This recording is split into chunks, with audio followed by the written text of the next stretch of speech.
ये सिलसिला इसी तरह से 30 साल से चल रहा था।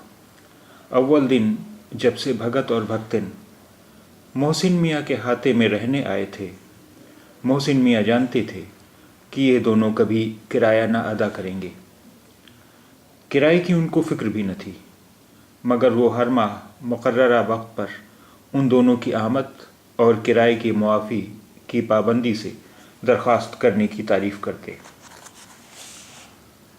भगत की तो कोई कमाई ही न थी, बस कभी कभार लोग उसे पीलिया यानी अरकान की झाड़ फूंक करने के लिए बुला लेते थे।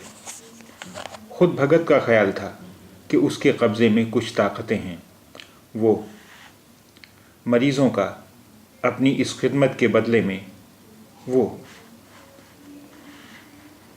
मरीज़ों से अपनी इस खिदमत के बदले में कोई मुआवजा भी न लेता था।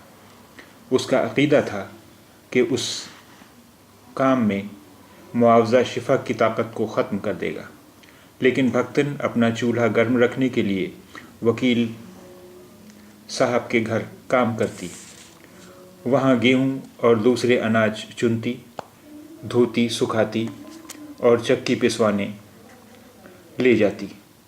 वकील साहब के बड़े से बावर्ची खाने में नस्ब चक्की पर वो घोड़े के लिए भी अनाज दलती। वो सब काम करती, मगर बावर्ची खाने का पका हुआ खाना तो दूर, कभी छूती तक नहीं थी। उनके घड़े का पानी भी न पीती। रोज़ बाज़ार से उनके घर का सौदा, सब्ज़ी, गोश्त वगैरह लाती।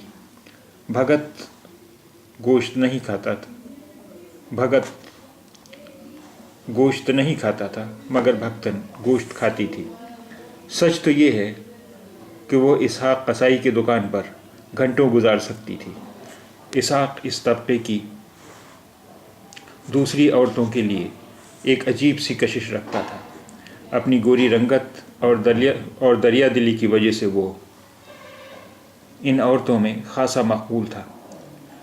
कभी कभार घरों में काम करने वाली इस मोहल्ले की दूसरी मुलाजमाओं की तरह वो भक्तन को भी छोटी सी थैली में उसके घर के लिए गोश्त दे दिया करता। वकील साहब के घर भक्तन का काम सवेरे ही सवेरे निपट जाता। उनके दिन के बचे हुए बाकी वक्त में वो फतेहगंज के एक दुकानदार के लिए छालियाँ काटती। दुकानदार का मुलाजिम एक सेर सुपारी भक्तन को घर दे जाता और फिर आकर सुडौल और बारीक कटी हुई सुपारी ले जाता। इस मेहनत के एवज़ भक्तन को 2 आने और 4 साबुत सुपारियाँ मिलती। एक सिर सुपारी काटने में पूरे 3 दिन लगते। ये बहुत मुश्किल और मेहनत वाला काम था। इस काम में इतनी महारत के बाद भी अक्सर सरौती की तेज़ धार से उसकी उंगलियां ज़ख्मी हो जाती, लेकिन दुकानदार इसमें कोई रियायत न करता।